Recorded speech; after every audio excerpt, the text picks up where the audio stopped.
चंद्रपूर जिल्ह्यातील 9 नगर परिषद आणि भिसी नगरपंचायत निवडणुकीचा निकाल तब्बल 2 आठवड्यानंतर लागणार आहे। त्यामुळे आता मतदान यंत्र ठेवलेल्या केंद्रांमध्ये त्रिस्तरीय सुरक्षा यंत्रणेसोबतच राज्य राखीव दलाच्या जवानांचा कडा पहारा आहे।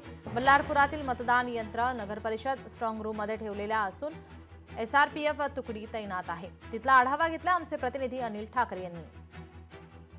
नागपूर जिल्ह्यातील 9 नगरपरिषदा आणि 1 नगरपंचायत करता निवडणूक पार पडल्यानंतर आता ईव्हीएम जे आहे ते स्ट्रॉंग रूम मध्ये ठेवण्यात आलेले आहे। त्या स्ट्रॉंग रूम साठी जी व्यवस्था करण्यात आली आहे अत्यंत चोख अशी व्यवस्था करण्यात आली आहे। बल्लारपूर येथे स्ट्रॉंग रूम मध्ये बी इथे आहे आणि ते अत्यंत कडेकोट अशी सुरक्षा व्यवस्था तैनात करण्यात आलेली आहे। इथे 2 तराची सुरक्षा व्यवस्था त्या ठेवली। स्थानिक पोलीस आणि सीआरपीएफ असे 2 प्रकारच्या पोलिसांचा बंदोबस्त लावण्यात आलेला आहे। त्यासोबतच सुरक्षेच्या दृष्टिकोनातून इथे सीसीटीव्ही कॅमेरे देखील लावण्यात आलेले आहे आणि जो कोणी कर्मचारी असेल किंवा जो कोणी पालिकेमध्ये येत असेल किंवा या ठिकाणी त्यांची ओळखपत्र दाखवल्याशिवाय कुणालाही आत जाऊ देत नाही। त्यामुळे इथे जी जे विरोधकांकडून जे आरोप होते आहे की ईव्हीएम हे सुरक्षित नाही, मात्र बल्लारशा येथील जे ईव्हीएम व्यवस्था ज्या ठिकाणी ठेवण्यात आलेली आहे ती अत्यंत सुरक्षित आहे आणि चोख अशा बंदोबस्तामध्ये ते ठेवण्यात आलेले आहे। अनिल ठाकरे, लोकशाही मराठी, बल्लारपूर, चंद्रपूर।